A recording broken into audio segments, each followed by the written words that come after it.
Seize the ship. Friends, ఈ ఒక్క డైలాగ్‌తో పవన్ కళ్యాణ్ గారు నేషనల్ వైడ్‌గా హీరో అయిపోయారు. నాకైతే 'సింగం' మూవీలో సూర్య గారు గుర్తొచ్చారు.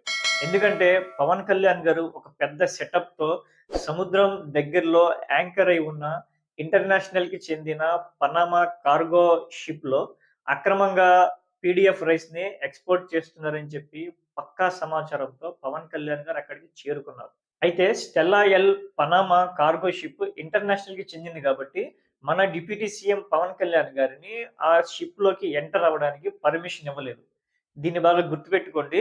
మన డిప్యూటీ చీఫ్ మినిస్టర్ ఆఫ్ ఆంధ్రప్రదేశ్‌ని లోపలికి పర్మిషన్ ఇవ్వలేదు.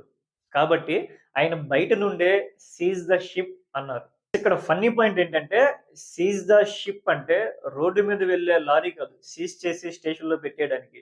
ఇది ఒక ఇంటర్నేషనల్‌కి చెందిన కార్గో షిప్.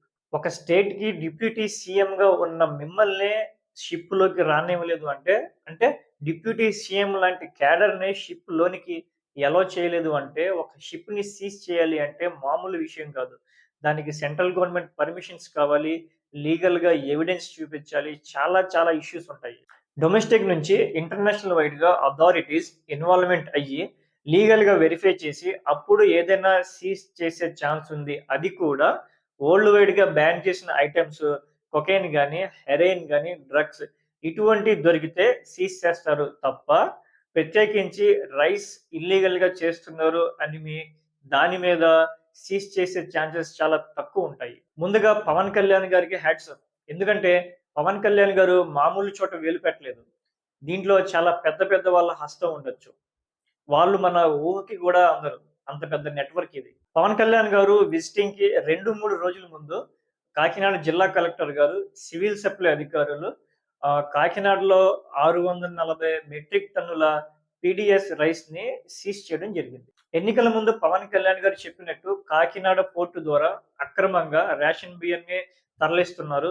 మేము అధికారంలోకి వచ్చిన తర్వాత దాన్ని కట్టడి చేస్తామన్నారు. అన్నట్టుగానే మన civil supply minister Nadendla Manohar గారు ఒక్క కాకినాడలోనే 51,000 మెట్రిక్ టన్నుల పీడీఎస్ రైస్‌ని సీజ్ చేశాము అన్నారు. ఇక్కడి వరకు బానే ఉంది. ఇక్కడ పాయింట్ ఏంటంటే సీజ్ చేసిన రైస్‌కి బ్యాంకు గ్యారంటీ ద్వారా బయటికి వచ్చింది అన్నారు.